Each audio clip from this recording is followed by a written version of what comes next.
Kalau habis direkam itu boleh mandi? Enggak. Boleh mandi? Kalau kita jangan, karena di kan masih basah. Tapi nanti 3-4 jam. Sama-sama. Kelas 3-4 jam. Berarti habis sisa itu, habis maghrib. Bisa, karena bisa kan habis lanjut aja mandi makan. Terus kalau di luar sholat itu bukannya? Kan kalau enggak ngalir enggak.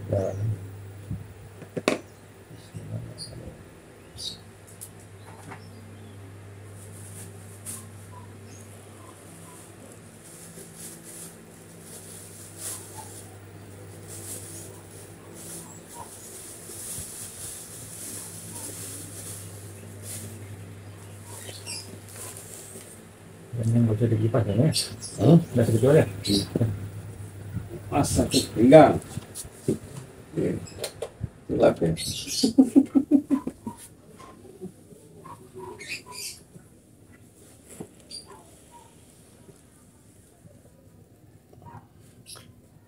Jangan tegang. Oh gini? Santai aja. Kalau dingin ya. Enggak loh. Kalau dulu pertama baru dingin. Sekarang sudah terbiasa ya.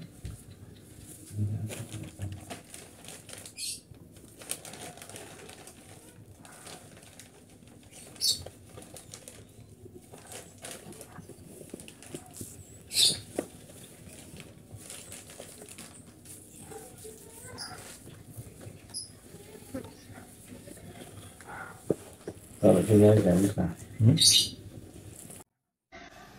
Pangkat, jabatan, kedudukan, harta, ilmu tidak akan pernah memberikan kepada kita pertolongan menjadi bekal yang terbaik saat meninggalkan dunia ini. Karena itulah Nabi mengingatkan, setiap tempat punya bekalnya masing-masing. Anda dari Indonesia ke Malaysia, apa dipikir semua yang di Indonesia bisa berlaku di Malaysia? Tidak. Anda dari Indonesia ke Amerika, apakah uang yang berlaku di Indonesia laku di Amerika? Tidak. Belum tentu bisa digunakan. Mas sekarang kita dari dunia akan berpindah ke alam selain dunia. Apakah akan menggunakan bekal dunia? Kata Allah, tidak. Bekal yang dibawa saat berpulang dan kita katakan meninggal dunia itu hanya satu, yaitu amal saleh. Di dalam Al-Quran tidak disebutkan amal saleh kecuali dengan kalimat zikrullah. Zikir. Zikir. Zikir. Zikir adalah nama lain dari amal saleh. Sekaligus secara bahasa juga peringat. Seakan Allah ingin mengatakan, hei ingat kamu akan wafat. Ingat kamu akan meninggal. Sekarang pangkatnya tinggi, hartanya banyak, ilmunya luas. Saat pulang ingat, saat meninggal dibawa tidak itu. Pakaian cuma 2 helai kain kafan, tidak ada kantongnya. Dibawa ke alam kubur dunia tidak ada yang ikut. Zikir, ingat. Eling, ingat kata Allah. Yang hanya bisa dibawa amal saleh. Karena itulah ketika Allah meminta kita menunaikan amal saleh, semua amalnya disebut dengan zikir. Bukankah kita diperintahkan menunaikan salat? Salat dalam Al-Quran disebut dengan zikir. Quran surah ke-20 Taha di ayat ke-14. Innani anallahu la ilaha illa ana fa'budni wa aqimis salata li dzikri. Baca Quran, Quran disebut dengan zikir. Quran surah Al-Hijr di ayat yang ke-9. Inna nahnu nazzalna dzikra wa inna lahu lahafizun.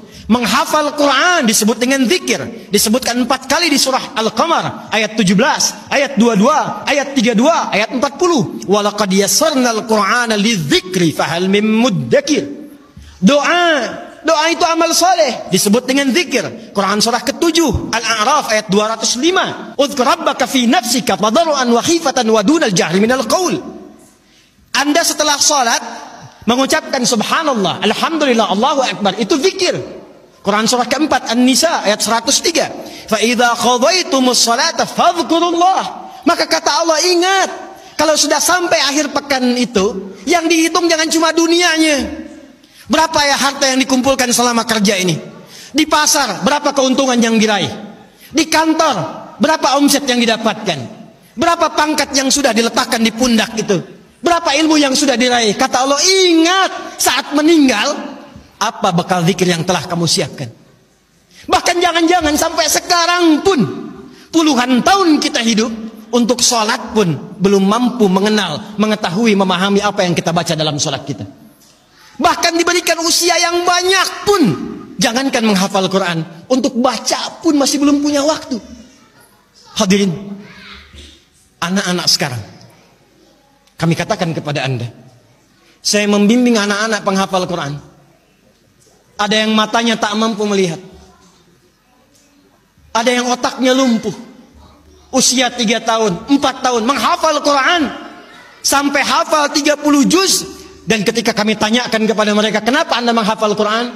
Mereka katakan, untuk menjadi bekal ketika berjumpa dengan Allah Subhanahu wa ta'ala. Ada seorang anak matanya buta. Orang katakan buta, kami katakan ditutup matanya oleh Allah supaya tidak memandang maksiat.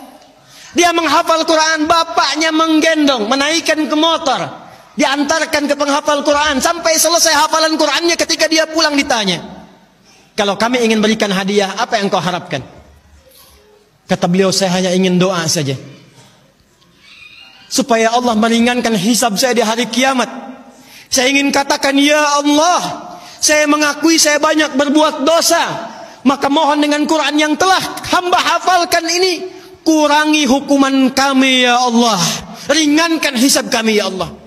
Anak kecil, matanya buta, belum balik, belum berlaku hisab, menghafal Quran supaya minta hidupnya diringankan di hadapan Allah dari dosa-dosa yang mungkin dilakukan. Anda diberikan 40 tahun, 50 tahun, 60 tahun, kalau sampai detik ini mengharapkan surga Firdaus, tapi belum serius mencari bekal, maka dengan cara apa lagi dan berapa lama lagi Allah memberikan kesempatan kita untuk mendekat kepadanya.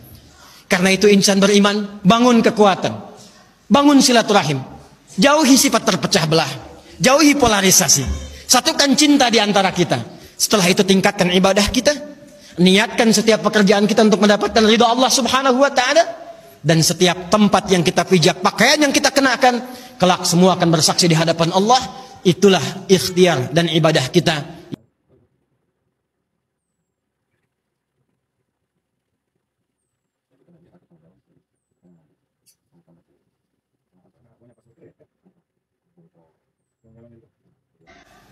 Pangkat, jabatan, kedudukan, harta, ilmu tidak akan pernah memberikan kepada kita pertolongan, menjadi bekal yang terbaik saat meninggalkan dunia ini. Karena itulah Nabi mengingatkan, setiap tempat punya bekalnya masing-masing. Anda dari Indonesia ke Malaysia, apa dipikir semua yang di Indonesia bisa berlaku di Malaysia? Tidak. Anda dari Indonesia ke Amerika, apakah uang yang berlaku di Indonesia laku di Amerika? Tidak. Belum tentu bisa digunakan. Mas sekarang kita dari dunia akan berpindah ke alam selain dunia. Apakah akan menggunakan bekal dunia? Kata Allah, tidak. Bekal yang dibawa saat berpulang dan kita katakan meninggal dunia itu hanya satu, yaitu amal saleh. Di dalam Al-Quran tidak disebutkan amal saleh kecuali dengan kalimat zikrullah. Zikir. Zikir. Zikir. Zikir adalah nama lain dari amal saleh. Sekaligus secara bahasa juga peringat. Seakan Allah ingin mengatakan, hei ingat kamu akan wafat, ingat kamu akan meninggal. Sekarang pangkatnya tinggi, hartanya banyak, ilmunya luas. Saat pulang ingat, saat meninggal dibawa tidak itu. Pakaian cuma 2 helai kain kafan, tidak ada kantongnya. Dibawa ke alam kubur, dunia tidak ada yang ikut. Zikir, ingat, eling, ingat kata Allah. Yang hanya bisa dibawa amal saleh. Karena itulah ketika Allah meminta kita menunaikan amal saleh, semua amalnya disebut dengan zikir. Bukankah kita diperintahkan menunaikan salat? Salat dalam Al-Quran disebut dengan zikir. Quran surah ke-20 Taha di ayat ke-14. Innani anallahu la ilaha illa ana fa'budni wa aqimis salata li dzikri. Baca Quran, Quran disebut dengan zikir. Quran surah Al-Hijr di ayat yang ke-9. Inna nahnu nazzalna dzikra wa inna lahu lahafizun. Menghafal Quran disebut dengan zikir. Disebutkan 4 kali di surah Al-Qamar ayat 17, ayat 22, ayat 32, ayat 40. Wa laqad yassarnal Qur'ana lidzikri fahal mim muddakir. Doa itu amal saleh disebut dengan zikir. Quran surah ke-7 Al-A'raf ayat 205. Udzkur rabbaka fi nafsika tadarruan wa khifatan wa dunal jahri minal qaul. Anda setelah salat Mengucapkan subhanallah, alhamdulillah, Allahu akbar, itu zikir. Quran surah keempat An-Nisa ayat 103. Fa idza qadaytumus salata fadhkurullah. Maka kata Allah, ingat, kalau sudah sampai akhir pekan itu, yang dihitung jangan cuma dunianya. Berapa ya harta yang dikumpulkan selama kerja ini? Di pasar, berapa keuntungan yang diraih? Di kantor, berapa omset yang didapatkan? Berapa pangkat yang sudah diletakkan di pundak itu? Berapa ilmu yang sudah diraih? Kata Allah, ingat saat meninggal, apa bekal zikir yang telah kamu siapkan? Bahkan jangan-jangan sampai sekarang pun, puluhan tahun kita hidup, untuk sholat pun belum mampu mengenal, mengetahui, memahami apa yang kita baca dalam sholat kita. Bahkan diberikan usia yang banyak pun, jangankan menghafal Quran, untuk baca pun masih belum punya waktu. Hadirin, anak-anak sekarang, kami katakan kepada Anda, saya membimbing anak-anak penghafal Quran. Ada yang matanya tak mampu melihat, ada yang otaknya lumpuh. Usia 3 tahun, 4 tahun menghafal Quran sampai hafal 30 juz. Dan ketika kami tanyakan kepada mereka, kenapa Anda menghafal Quran? Mereka katakan, untuk menjadi bekal ketika berjumpa dengan Allah Subhanahu wa ta'ala.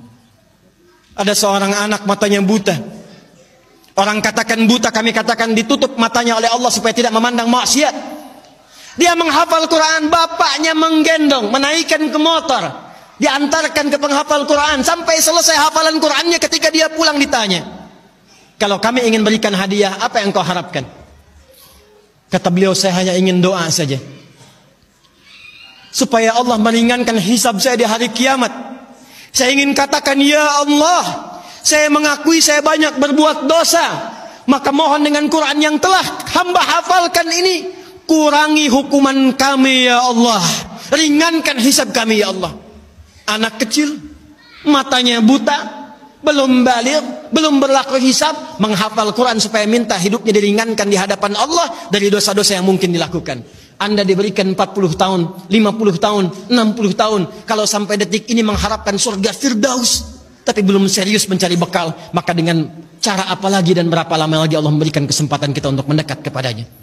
Karena itu insan beriman, bangun kekuatan, bangun silaturahim, jauhi sifat terpecah belah, jauhi polarisasi, satukan cinta di antara kita. Setelah itu tingkatkan ibadah kita, niatkan setiap pekerjaan kita untuk mendapatkan ridha Allah Subhanahu wa ta'ala. Dan setiap tempat yang kita pijak, pakaian yang kita kenakan, kelak semua akan bersaksi di hadapan Allah. Itulah ikhtiar dan ibadah kita.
Masih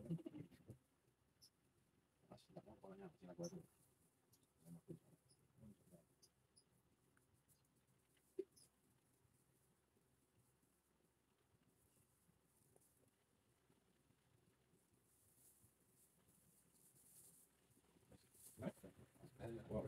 Gimana sih? Iya, enggak ada di kepala. Saya punya minum